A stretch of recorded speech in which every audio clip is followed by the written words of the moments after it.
everyone, welcome back to my channel. I'm Alana and today we're going to be discussing the books that I read in February. Now, just 3 short things before I get started. Number 1, I hope this audio is fine. I have the window open slightly just to get some air in here because I don't want to get too warm, so there's that. Number 2, I know that this is super belated, but leading into number 3, I recently started full-time at one of my jobs. I quit my other job. There's been a little bit of a rearranging shuffle thing. I also went home for a week, so it has been hectic here lately. So that's why you'll be getting my February wrap up, this video right here, and also potentially a book haul, a little bit belated, but hey, we're here, we're doing it, it's fine. Let's just jump right in. So, stat-wise for the month of February, I read 9 books, which is pretty incredible, but like I said, I did go home, so I had a plane ride or 2 there where I could read as much as I wanted, which I took full advantage of, as well as trying to sleep awkwardly upright next to strangers. That was also fun. But of those 9 books, 3 of those were audiobooks, 1 of those was a graphic novel, which I tried for the first time ever, and 5 of those were physical copies of books. I had a pretty good reading month too, but like usual, I'm just going to start with my lowest rated book and work my way up to my absolute favorite of the month. And that least favorite book of the month was The Wicked King by Holly Black. Now, I know that this is a very popular series on BookTube, on Bookstagram,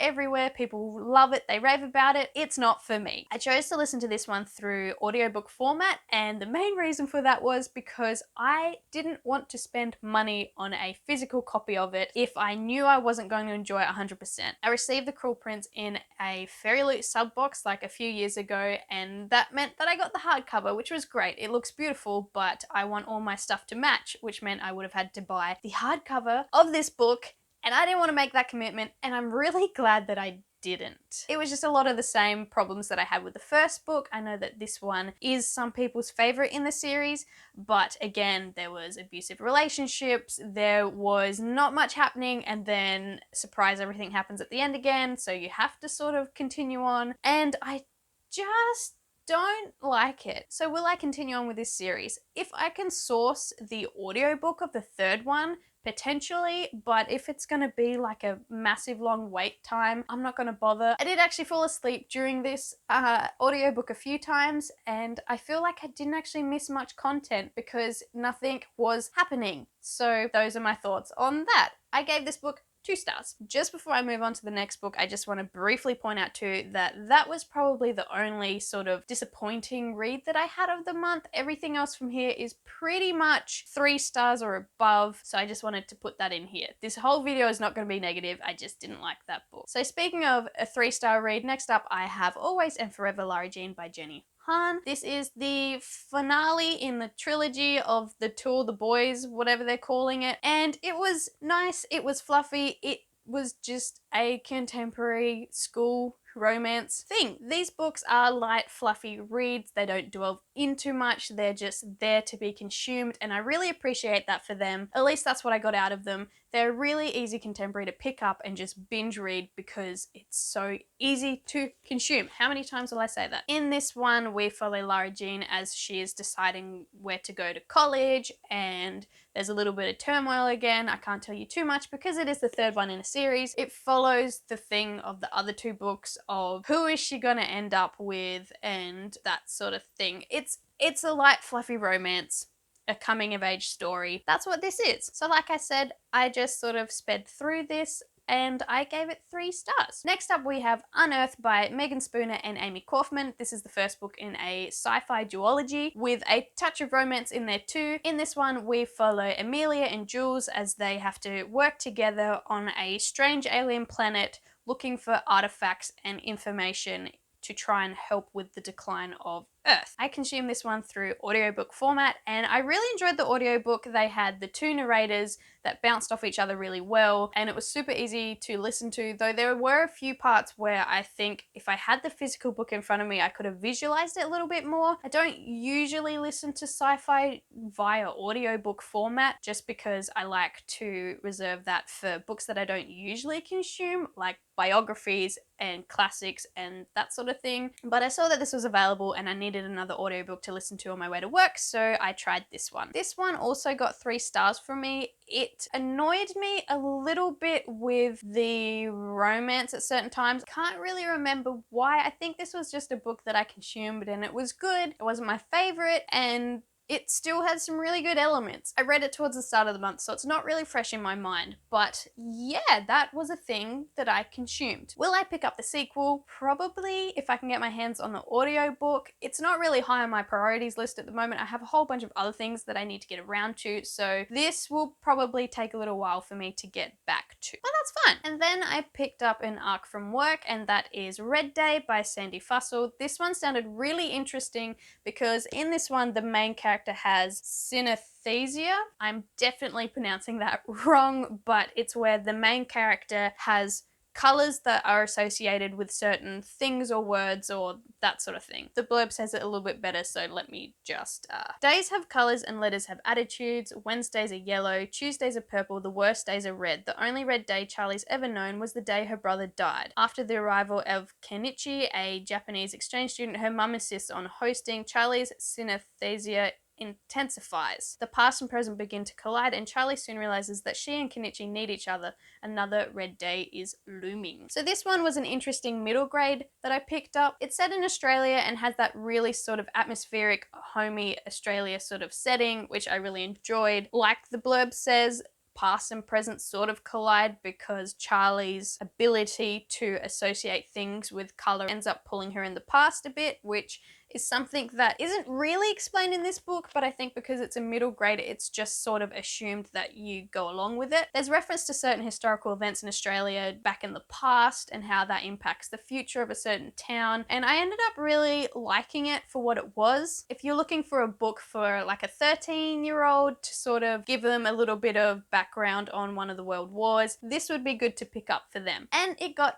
3.5 stars from me. It's also the first thing that I've picked up by this author, and I'm sort of intrigued to read more by her, but I don't usually read middle grade, so I would want to read like a teen thing from her. I don't know if she's written that. I'll have to do some research, but she has a really good, easy to read writing style, and I consumed this on the plane ride home, and it was good. Next up, I have my first ever graphic novel that I consumed, and that is Amulet by Kazu Kibuishi. I picked this one up because I had forgotten my book at work and I wanted something that I could just smash through on my break, and I nearly finished this whole thing on my break, and it was a really interesting and enjoyable reading experience. I really love the art style on this. I love how the color schemes change to fit the mood of certain parts of the story, and yeah, it was just a bit of fun to consume. I have since picked up the second one, which I finished in this month, being March, and I'm keen to continue on with the series. It's a good breakup type series to consume in between all the fantasy and sci-fi that I've been reading lately, so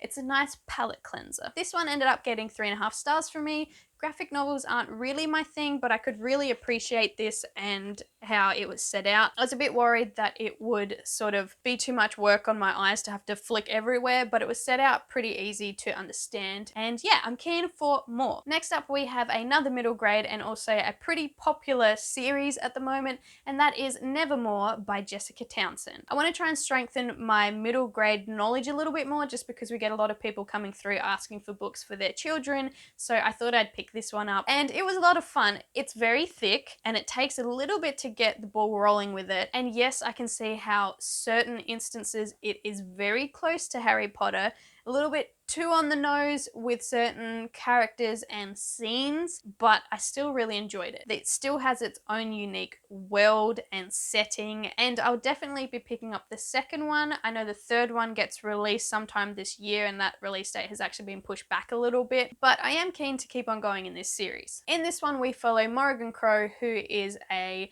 cursed child who bad stuff always tends to happen around. She gets blamed for a lot and she always has to apologize, and then a mysterious figure comes along and offers her a deal to sweep her off to Nevermore and escape the shit reality that she has to deal with every day in her current city. It's full of magic and magical creatures and mystery, and it was a lot of fun. So even though I don't read a lot of middle grade, this one did get a 4 stars from me. It was a lot of fun, and I achieved my goal because now I have something to recommend to people when they come in looking for something for their kids. The third to last book that I have to talk about today is The Wicked Deep by Shay Earnshaw. This one challenged me. I didn't know what to rate it for a very long time. I was sort of tossing up between if I really enjoyed it or if certain elements annoyed me too much for me to give it a high rating. I had also heard some mixed reviews from people regarding this. People really loved it, or people thought that it just lacked a little bit there, and I can see both sides. So I will start out by saying I think I've settled on 4 stars for this, which is a very good rating considering when I first started reading it, about this much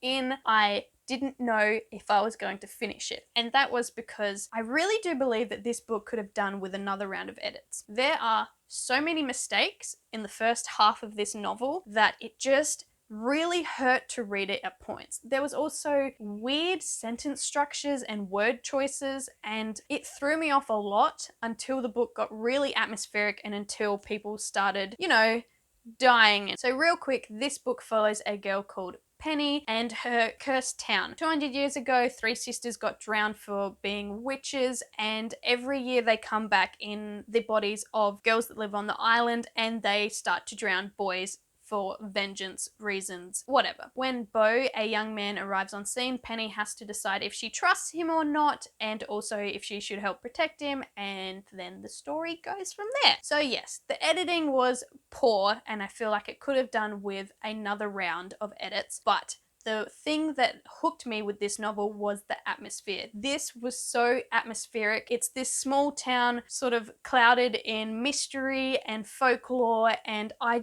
love that so much. I love myth written into books like this was. And then it got a little bit bittersweet as well, and I ended up really, really liking this. It does read like a debut novel in that sense of it has so much potential, and I don't know if it is her debut or not, but I know that she's written other things that I want to sink my teeth in to as soon as I can, please. So yes, I ended up setting on a 4 stars for this. Give me an atmospheric, witchy read any day of the week, and I will consume it even if it frustrates me for the first 50 pages. And then my second favorite book of the month was The Happiest Refugee by Anh Do. This book was very entertaining. It was also very inspiring. Anh Do is so positive throughout his story, where he recounts his life so far and his journey as a refugee to Australia from Vietnam, and it was just all sorts of emotions jam-packed into one book. I did consume this one through audiobook as well, and Anh himself actually narrates it, and it was so good to listen to. So if you're looking for an audiobook recommendation, definitely try this one because it was hands down one of my favorite audiobooks so far. Throughout telling his own story, Anh also weaves through his own family history, and you get to learn a lot about other family members of his and how that impacts his own story, and it was just so heartwarming and also heart-wrenching in certain moments, and I loved it so much. I'm definitely considering buying the physical copy just so that I can have it on my shelves. This one got a 5 stars from me. I couldn't fault it. It was just amazing, and that's a lot for me because I don't usually read biographies, but it was one of my favorites of the month. And then my favorite book of the month, which also got 5 stars, was Skyward by Brandon Sanderson. I have a Book Babble book review talk for this, which I will link up the top for you, where I basically gush about how great this book was. This is a YA science fiction novel following a young girl called Spencer, who is the daughter of a coward but really wants to become a pilot. She lives on an alien planet which humans sort of had to force land on ages ago, and it's all about how they're surviving on this planet against their foe, the Krell, who constantly try to come down and invade. If any of that sounded interesting whatsoever, definitely go check out my book babble on it because I go into a lot more depth, but basically in this one, the world building was great, it was fast-paced, action-packed, and Brandon Sanderson just crafts his novels so well. He has a way of crafting his narratives which makes me want to read everything by him right now. I also really appreciated how this story had consequences. Sometimes in the YA genre, I feel like authors don't always hit as hard as they could, but in this one there are fatalities and consequences and a lot riding on certain situations, and I really love that. I love a book that will rip my heart out slightly and then give me more. There was also the inclusion of Embot, which I loved, and also the team dynamic and every character's own characterization throughout this novel. Spencer herself grows so much. She pissed me off a little bit at the start,